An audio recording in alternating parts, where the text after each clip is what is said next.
안녕하세요. 관록할배입니다. 살다 보면 누구나 상처를 받죠. 말 한마디, 행동 하나, 그리고 때로는 사랑하는 사람에게서 받는 상처까지. 그런데 흔히들 말합니다. 시간이 지나면 다 아문다고. 그 말 정말일까요? 누군가는 시간이 지나면 잊혀지고 괜찮아질 거라고 믿어요. 마치 시간이 모든 걸 해결해 줄 것처럼요. 하지만 상처가 단순히 시간만으로 치유될 수 있다면 왜 우리는 여전히 예전의 그 일에 사로잡혀 있을까요? 첫 번째, 상처 그 흔적은 사라질까요? 심리학에서는 감정적인 상처를 받은 후 우리가 그것을 치유하고 회복하는 과정을 해도라고 합니다. 이 과정은 슬픔과 고통을 느끼는 시간이 필요해요. 하지만 문제는 그 시간을 어떻게 보내느냐죠. 시간이 흘렀다고 해서 상처가 저절로 사라지는 건 아닙니다. 상처를 무작정 묻어두면 어떻게 될까요? 애써 잊으려고 해도 시간이 흐를수록 그 상처는 더 깊이 자리 잡게 됩니다. 미해결된 감정은 내 마음속에 남아서 결국 내 삶의 다른 부분까지 영향을 주기 시작하죠. 시간만 지나면 모든 게 괜찮아진다는 말은 사실 굉장히 위험할 수 있어요. 두 번째, 시간보다 중요한 것, 직면. 그렇다면 상처를 치유하는 데 필요한 건 무엇일까요?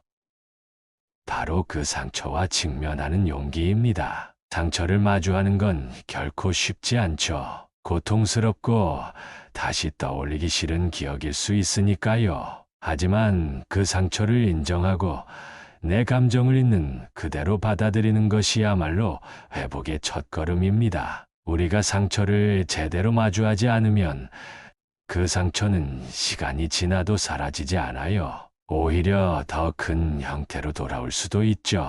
마주하기 힘들다면 친구나 가족 혹은 전문가의 도움을 받아도 좋아요. 중요한 건 그 상처를 무시하지 않는 것이에요. 세 번째, 상처는 시간만이 아니라 치유하는 시간이 필요하다. 상처는 시간만 흘러간다고 자연스럽게 아물지 않아요. 하지만 그 시간 동안 우리가 어떤 행동을 하느냐에 따라 그 상처가 치유될 수 있죠.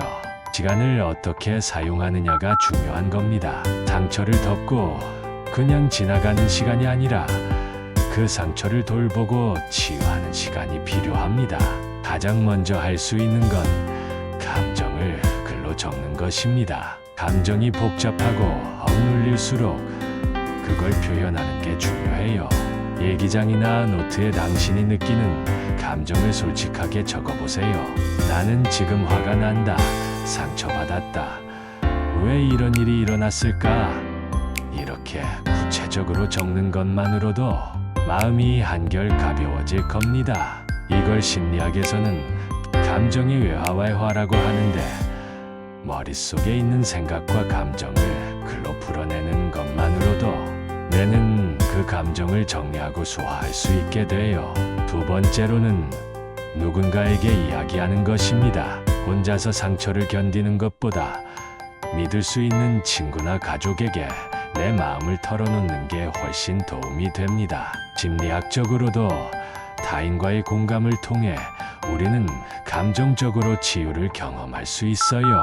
상처는 아프지만 그것이 영원히 우리를 지배할 필요는 없습니다. 시간이 흘러도 상처는 그대로 남을 수 있지만 그 상처를 어떻게 돌보느냐에 따라 우리는 더 강해질 수 있어요. 상처를 회피하지 말고 그 시간을 치유의 시간으로 만들어 보세요.